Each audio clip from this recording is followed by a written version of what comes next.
Aujourd'hui, nous allons voir 7 alternatives si ton bébé refuse le biberon.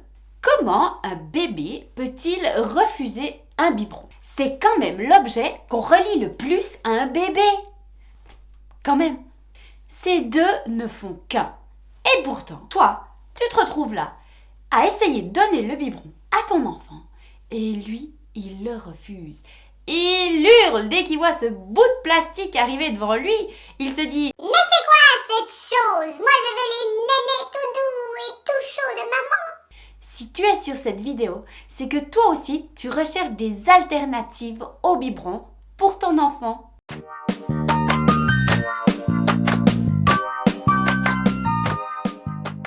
Laura lit pour vous et vous raconte toutes ses expériences. La toute première question qu'on peut se poser, c'est en fait, pourquoi il ne veut pas de ce biberon? Peut-être que tu as entendu des choses comme « Ne lui donne pas le biberon trop tôt, sinon il ne voudra plus de tes seins !» Mais maintenant, est arrivé le temps où tu as un rendez-vous important ou alors tu dois t'éloigner un peu plus que 2 ou 3 heures de temps. Et tu t'imagines et tu vois cette image quand tu donnes à manger à ton enfant. Tout paraît si beau, si facile. Mais quand arrive le moment où tu dois vraiment lui donner le biberon, qu'est-ce qui se passe? Il hurle! Ce bibi ne l'intéresse pas. Bon, alors, tu te souviens de la dame là, celle qui disait Ne lui donne pas le biberon trop tôt, sinon il ne voudra plus de tes seins. Bon, elle avait pas tout tort. On dit qu'entre 4 et 6 semaines, mieux vaut ne pas donner de biberon. C'est là que tu mets en place ton allaitement.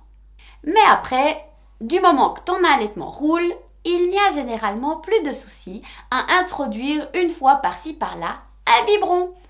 Mais si tu es sur cette vidéo, c'est que je pense que tu as attendu un peu plus que ce laps de temps et que ton bébé s'est trop habitué aux nénés. Normal, ils sont trop bons tes nénés. Et du coup, il ne veut pas de ce bout de plastique tout dur. Alors, je vais tout expliquer. Mais avant, 3 petites astuces. Une des premières choses à faire, c'est ma foi, persévérer. Il faut vraiment voir ça un petit peu comme un entraînement. C'est un petit peu comme quand tu commences les bouillies ou la DME, tu vas proposer quelque chose de nouveau à l'enfant. Dans ce cas-là, tu ne t'arrêtes pas après la première fois que tu lui as donné. Et si tu lui donnes du lait maternel, pour ne pas le gaspiller, ne lui donne pas 60, 80 ou 100 millilitres. Non, fais des toutes petites doses de 10 millilitres. Moi, par exemple, je les mets dans un bac à glaçons. Ça me fait des toutes petites doses de 10 millilitres que je congèle individuellement. On sait l'effort que c'est de tirer son lait. Donc, tu as raison, chaque goutte compte. C'est aussi plus simple si tu donnes le biberon à une tierce personne. Par exemple, au papa, à la grand-maman ou à la nourrice. La personne est différente, la façon est différente, cela fait plus de sens. Donc n'hésite pas de donner le biberon à une tierce personne pour que lui le donne à ton enfant. Maintenant, malgré tout cela, votre enfant ne veut toujours pas du biberon. Et c'est l'heure de le mettre à la crèche et vous stressez comme je ne sais quoi. Mais comme je vous l'ai dit, ne vous inquiétez pas, il existe d'autres solutions. Première alternative, vous pouvez donner simplement à la cuillère. Vous tirez votre lait et vous lui donnez tchac, tchac, avec une petite cuillère. Vraiment comme si vous donniez une bouillie. Deuxième alternative, c'est donner aux petits verres qui ont un petit bec, comme un petit bec verseur. Et vous pouvez lui donner, pencher le verre et l'enfant en fait vient laper vraiment comme un petit chat. Miaou. Une troisième façon de faire, c'est la seringue à laper.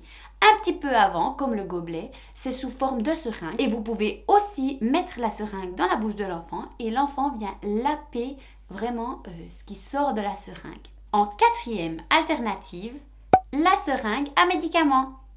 Vous pouvez utiliser également les seringues qui viennent des médicaments. Par exemple, lorsque vous achetez un médicament en sirop, il vous donne une seringue. Vous pouvez utiliser cette seringue-là pour prendre le lait et lui mettre dans la bouche. De cette manière-là, l'enfant ne va pas laper le lait arrivera directement dans sa bouche. Donc attention d'y aller par toute petite dose. En 5e alternative, il existe le DAL. C'est un dispositif d'aide à l'allaitement. C'est une toute petite sonde qui est reliée à une espèce de biberon que vous voyez là dans l'image. À la base, vous devez coller cette sonde proche de votre téton. C'est pour aider à l'allaitement. Vous n'allez pas utiliser le DAL de cette manière-là, mais d'une autre façon. Vous allez prendre la petite sonde, la mettre sur le long de votre petit doigt et vous allez introduire votre doigt avec la sonde dans la bouche de votre enfant. Ainsi, votre enfant va téter le doigt et la sonde. C'étaient les 5 façons dont vous pouvez donner du lait maternel ou en poudre à votre enfant avant même qu'il soit diversifié et sans le biberon. Maintenant, je vais vous donner 2 autres façons de donner du lait maternel à votre enfant s'il a 4 mois ou plus. C'est donc la 6e alternative.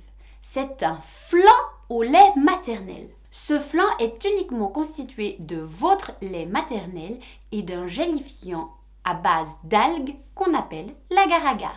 Je vous laisse la recette de la Leche League ci-dessous dans la description. La dernière alternative est un milkshake. Mais oui, vous écrasez une banane et vous y ajoutez votre lait maternel. Ainsi, votre enfant va manger plutôt à la cuillère la banane qui aura le goût et les apports de votre lait maternel. Voilà les 7 alternatives que j'avais à vous transmettre. J'espère que tout cela t'a aidé et que toi et ton enfant trouveront une solution qui vous convienne aux deux. N'oublie pas de t'abonner et d'activer la petite cloche si tu souhaites recevoir les prochaines vidéos. À bientôt!